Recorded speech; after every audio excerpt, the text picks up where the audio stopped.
வீரா சீரியல்ல நாளைக்கு என்ன நடக்க போகுதுன்னு பார்க்கலாம். வாங்க வீடியோக்குள்ள போலாம். ராமச்சந்திரன் வீட்டுக்கு வக்கீல் வந்திருக்காங்க. வீரா சொல்றாங்க, நாம கேட்குற கேள்வியில அவன் உண்மையெல்லாம் கக்குன்னு சாருங்கிறாங்க.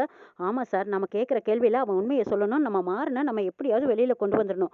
அதுக்கப்புறமா அதுக்கு பின்னாடி யாரெல்லாம் இருக்காங்கன்னு நம்ம தெரிஞ்சுக்கணுங்கிறாங்க வக்கீல். வீரா வக்கீல் இவங்க எல்லாரும் பேசிட்டு இருந்ததை கேட்டுட்ட ராகவன், நிச்சயமா நம்ம கண்டிப்பா மாட்டிக்குவோம் போல இருக்கே, இப்போ என்ன செய்யலாம் அப்படின்னு நினைச்சுக்கிட்டு பயந்து போய் இருக்காங்க ராகவன். வீராவுக்கு சந்தேகம் வந்துருச்சு. கண்மணிக்கு மட்டும் உண்மை தெரிஞ்சா கண்டிப்பா தாலியை கட்டி என் மூஞ்சில வீசிட்டு போயிடுவா. என்ன பண்ணலாம் யோசிக்கணும். இந்த உண்மையை மட்டும் தெரிஞ்சதுன்னா நிச்சயமா அப்பா நம்மளை வீட்டை விட்டு வெளியே அனுப்பிடுவாங்க. கண்மணியும் என் கூட வாழ மாட்டா. இப்போ இதுக்கு மாறனால மட்டும்தான் என்னை காப்பாற்ற முடியும். மாறன் ஜெயிலுக்குள்ள போனா தான் நான் நிம்மதியா வெளியில இருக்க முடியும். மாறா, எனக்கு வேற வழி தெரியல. எனக்கு என்னோட வாழ்க்கை தான் முக்கியம். நான் என் பொண்டாட்டி கூட சேர்ந்து வாழணும்னா அது உன்னால மட்டும்தான்டா முடியும். நீ ஜெயிலுக்கு போறதான் சரின்னு நினைக்கிறாங்க ராகவன். வள்ளி மாறன் கிட்ட வந்து வீராவுக்கு சந்தேகம் வந்துருச்சு. வக்கீல் கிட்ட வீரா பேசிக்கிட்டு இருந்ததை ராகவன் கேட்டுட்டான்.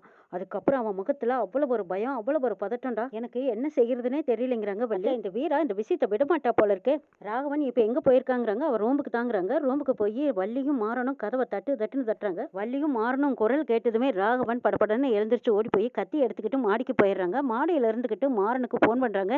டே மாறா, நான் போறேன்டா. வீராவுக்கு சந்தேகம் வந்துருச்சு. அப்பாவுக்கு உண்மை தெரிஞ்சு என்னை வீட்டை விட்டு வெளியே துரத்துறதுக்கு முன்னாடியே நான் சாகுறேன்டாங்கிறாங்க ராகவன். டே, அவசரப்பட்டு எந்த ஒரு முடிவும் எடுக்காத அப்படின்னு மாறன் சொல்லிக்கிட்டே வெளியில அங்கங்க ஓடி வந்து பாக்குறாங்க. என்னடா ஆச்சு, எங்க இருக்கான் அப்படின்னு கேக்குறாங்க வள்ளி.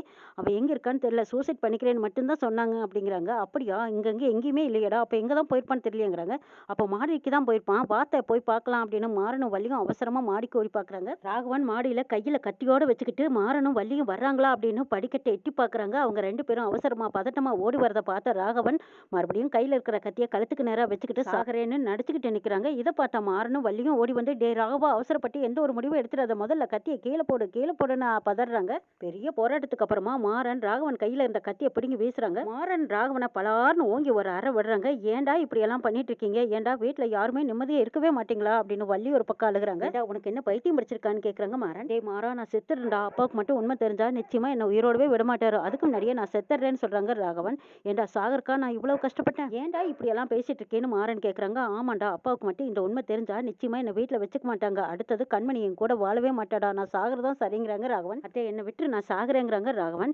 ஏன்டா நீ சாகருக்காடா நாங்க இவ்வளவு தூரம் போராடிட்டு இருக்கோம். அப்பாவுக்கு மட்டும் இந்த உண்மை தெரிஞ்சா அப்பா மட்டும் உயிரோடு இருப்பாங்கன்னு நீ நினைக்கிறியான்னு கேக்குறாங்க வள்ளி. அத்தை, இந்த உண்மை மட்டும் அப்பாவுக்கு தெரிஞ்சவோ இல்ல கண்மணிக்கு தெரிஞ்சவோ நிச்சயமா கண்மணி என் கூட வாழ மாட்டா. அவ கழுத்துல கிடக்கிற தாலியை கட்டி என் மூஞ்சில வீசிட்டு போயிருவா. இப்படி ஒரு அவமானத்துக்கு அப்புறம் நான் உயிரோடு இருந்துதான் ஆகணுமான்னு கேக்குறாங்க ராகவன்.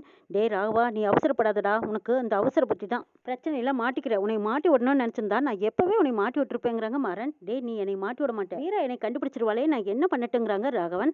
அவனால எல்லாம் உன்னை கண்டுபிடிக்க முடியாதுடா, நான் இருக்கேன்ல, கவலைப்படாதீங்கிறாங்க மாறன். டே அப்பா, எப்பவும் இதே பாசத்தோட இருக்கணும். கண்மணியும் என் மேல இதே பாசத்தோட நெருக்கமா எப்படியாவது என்னை காப்பாத்துடா, நான் வாழணும்டா, இந்த ஒரு தடவையும் என்னை காப்பாத்துன்னு கெஞ்சுறாங்க ராகவன். நான் இருக்க வரைக்கும் உன்னை யாரும் எதுவும் செய்ய முடியாது, நான் இருக்கேன், கவலைப்படாதீங்கிறாங்க மாறன். அத்தே, நான் சாகட்டுமா இருக்கட்டுமா, காப்பாற்றுவீங்களா அப்படின்னு கெஞ்சுறாங்க. டே, உனக்கு இதுவும் ஆகாதுடா, அப்பாவுக்கு மட்டும் இந்த உண்மை தெரிஞ்சா உடஞ்சு போயிடுவாருன்னு வள்ளி ஒரு பக்கம் அழுகிறாங்க. ராகவன் மாறனையும் வள்ளியும் பாக்குறாங்க. இவங்க ரெண்டு பேரும் எப்படியாவது நம்மளை காப்பாற்றுவாங்களா, நம்ம பொழைச்சுக்கலாமான்னு நினைக்கிறாங்க ராகவன். மாறன் குடுகுடுன்னு ஓடி வந்து வீராவை கூப்பிடுறாங்க. உனக்கு எதுக்கு இந்த சிஐடி வேலை, நல்லதோ கெட்டதோ இந்த கேஸ்ல நீ இன்வால்வ் ஆகாதா, இது நானே பாத்துக்கிறேன். எதுக்கு இப்ப கோவமா கத்துறேன்னு கேக்குறாங்க வீரா. ஆமா, நீ எதுக்காக இன்ஸ்பெக்டரை பார்க்க போற, எதுக்காக லாயரை கூப்பிட்டு வந்து பேசிட்டு இருக்க, என்னை எப்படியாவது காப்பாத்துன்னு சொல்லி உங்ககிட்ட கெஞ்சனா, உனக்கு எதுக்கு இந்த தேவையில்லாத வேலைங்கிறாங்க மாறன். டே, நீ கெஞ்சுற இல்ல கெஞ்சல, ஆனா உன்னை எப்படியாவது நான் காப்பாத்தியே ஆகணுங்கிறாங்க வீரா. உன்னை காப்பாற்ற சொல்லி நான் கெஞ்சனா நீ விட வேண்டியதானுங்கிறாங்க மாறன். அப்படியெல்லாம் விட முடியாது, இது எங்க அண்ணனோட கேஸ், என்னங்கிறத நான் தெரிஞ்சுக்கணுங்கிறாங்க வீரா. உன்னை சுத்தி ஏதோ சதி நடக்குது, அது என்னங்கிறத நான் தெரிஞ்சுக்கணும் வீரா. எதுவா இருந்தாலும் நான் பாத்துக்கிறேன், நீ இதை விட்டுருங்கிறாங்க மாறன். அப்படியெல்லாம் விட முடியாது, நீ சும்மா கை கட்டி வேடிக்கை தான் பார்த்துட்டு இருக்க, நீ தேவையில்லாம ஜெயிலுக்கு போயிருவேன்னு எனக்கு கவலையா இருக்குதுங்கிறாங்க வீரா. நான் ஜெயிலுக்கு போறேன் இல்ல என்னை தூக்குல போடுறாங்க, அதை பத்தி உனக்கு என்ன, நீ பேசாம உன் வேலை என்னமோ அதை பாருங்கிறாங்க மாறன். உன்னை ஜெயிலுக்கு அனுப்புறக்கெல்லாம் நான் விட மாட்டேன். அதுக்கு முன்னாடி எங்க அண்ணனை உனக்கு தெரியவே தெரியாது.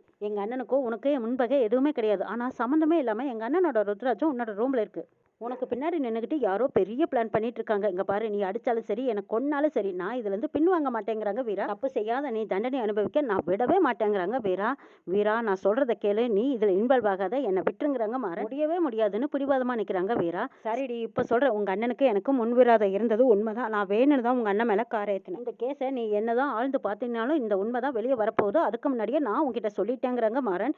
இல்லடா, நீ போய் சொல்றேன்னு எனக்கு நல்லாவே தெரியுதுங்கிறாங்க வீரா. இதுக்கு மேலே உங்ககிட்ட சொல்லணுங்கிற அவசியம் கிடையாது. கிடையாது. நான் குடிச்சேன்னா எப்படி மாறுவேன்னு எனக்கே தெரியாது. குடிச்சா எவ்வளோ பேத்துக்கிட்ட சண்டையும் வழக்கும் பண்ணிட்டு வந்திருக்கேன் தெரியுமா உனக்கு? பெத்த அப்பாவே என்னைய நம்ப மாட்டேங்கிறாரு. ஆனா உங்க அண்ணனுக்கு எனக்கும் பகை இருந்துச்சு. அது என்னன்னால என்னால சொல்ல முடியாது. உங்க அண்ணனை எப்ப அடிக்கலான்னு நான் காத்துட்டு தான் இருந்தேன். கரெக்ட்டா அந்த அன்னைக்கும் பார்த்து நானும் ராகவனும் கார்ல வந்துட்டு இருக்கும்போது எனக்கும் போதை தலைக்கேறிருச்சு. அவன கொன்னு போடலான்னுலாம் நான் நினைக்கவே இல்ல. ஆனா எனக்கே தெரியாம ஆக்சிடென்டும் ஆயிருச்சு. அவனும் செத்து போயிட்டான். ரூம்ல உத்ராட்சத்த நான் தான் கொண்டு வந்து வச்சேன். அவன்கிட்ட போட்ட சண்டையில அந்த ருத்ராட்சம் என் கையோட வந்துருச்சு. இதுக்கு மேலயும் நீ இத பத்தி என்கிட்ட பேச வேண்டாம். உன்னோட அக்கறை, பாசம் இதெல்லாம் நீ என்கிட்ட காட்ட வேண்டிய அவசியமே இல்ல வீரா. வெளியில ராகவன் இவங்க 2 பேரும் பேசிட்டு இருக்கிறத ஒட்டு கேட்டுட்டு அப்பாடா இதுக்கு மேல வீரா எதுவும் பேச மாட்டான். நம்ம போய் நிம்மதியா கண்மணியோட வாழலாம்னு நினைச்சிட்டு போறாங்க. மாறன் வீரா கிட்ட சொல்றாங்க, ஆமா நீ என்கிட்ட டைவர்ஸ் கட்டியல்ல, எப்ப வேணாலும் உனக்கு டைவர்ஸ் கொடுக்க நான் தயாரா இருக்கேங்கிறாங்க மாறன். நான் கையெழுத்து போட்டு கொடுக்குறேன். உனக்கு எனக்கு எதுவுமே கிடையாது. நீ உன் பாட்டுக்கு உன் வேலையை பாரு. நான் என் பாட்டுக்கு என் வழியில போறேங்கிறாங்க மாறன். மேல இந்த கேஸ்ல நீ இன்வால்வ் ஆயிட்டீன்னா நான் மனுஷனாவே இருக்க மாட்டேன் வீரா. வள்ளி சாமி கிட்ட முன்னாடி நின்னுகிட்டு வேண்டிக்கிட்டு இருக்காங்க, முருகா இது யார் மேலயுமே தப்பு இல்லையே. அன்னைக்கு நடந்தது ஆக்சிடென்ட்.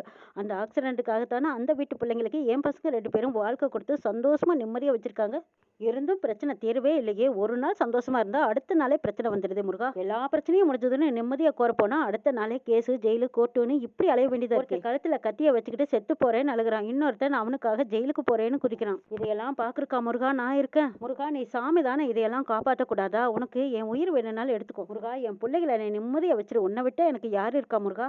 என் மாற ஜெயிலுக்கு போக கூடாது. அவன் இந்த வீட்டுல நிம்மதியா இருக்கணும் முருகா. அப்படி ஏதாவது தப்பா நடந்துட்டா நான் உன்னை கும்பிட மாட்டேன், உன் மூஞ்சிலேயே முழிக்க மாட்டேன் அப்படின்னு வள்ளி சொல்லி சொல்லி அழுகுறாங்க. அப்ப மாறன் வந்து என்ன அத்தை சாமியை திட்டிட்டு இருக்க? அத்தை தெய்வம் தான் என்ன பண்ணும், அவங்களே சாட்சியாத்தானே பார்த்துட்டு இருக்காங்க. அவங்க தான் என்ன பண்ணுவாங்க. சரி இங்க வா ஒரு நிமிஷம் வா, உங்ககிட்ட ஒன்னு சொல்லணும்னு கூட்டிட்டு போறாங்க மாறன். மாறா என்னடா சொல்ல போற அப்படின்னு வள்ளியும் பின்னாடியே போறாங்க. இங்க வாட்ட அப்படின்னு சொல்லி ஊஞ்சல்ல உட்கார வைக்கிறாங்க மாறன். ஊஞ்சல்ல உட்கார்றாங்க. அத்தை நீ உட்கார, நான் ஒரு நிமிஷம் உன் மடியில படுத்துக்கிட்டுமான்னு கேக்குறாங்க மாறன். டே மாறா என்னடா என்னடா இப்படி எல்லாம் சொல்லிட்டு இருக்கேங்கிறாங்க. ஆமாத்த உன் மடியில கொஞ்ச நேரம் தலை சாச்சு படுக்கிறேன், எனக்கு நிம்மதியா இருக்கும் அப்படிங்கிறாங்க மாறன். உனக்கு இல்லாத மடியா, படடா கண்ணே அப்படின்னு சொல்லி படுக்க வச்சு அவங்க தலையை நிரடி விடுறாங்க வள்ளி. ராகவன் எப்படியாவது மாறனை மாட்டி விடணும், நம்ம தப்பிச்சுக்கணும், கண்மணியோட சேர்ந்து வாழணும்னு நினைக்கிறாங்க. மாறன் நடந்த உண்மையிலெல்லாம் மறைச்சு தம் பேல பழிய ஏத்துக்கிட்டு இனிமே நம்ம ஜெயிலுக்கு போயிடுவோம், இனிமே இந்த சுகம் நிம்மதி இதெல்லாம் கிடைக்காதுன்னு நினைக்கிறாங்க. அண்ணனுக்காக வீராவை டைவர்ஸ் பண்ண தயாராயிட்டாங்க. அத்தையோட பாசத்தை விட்டு போறோமேன்னு நினைச்சு மாறன் மனங்கலங்கி கொண்டிருக்காங்க. என்ன நடக்குது நாளை பார்க்கலாம்.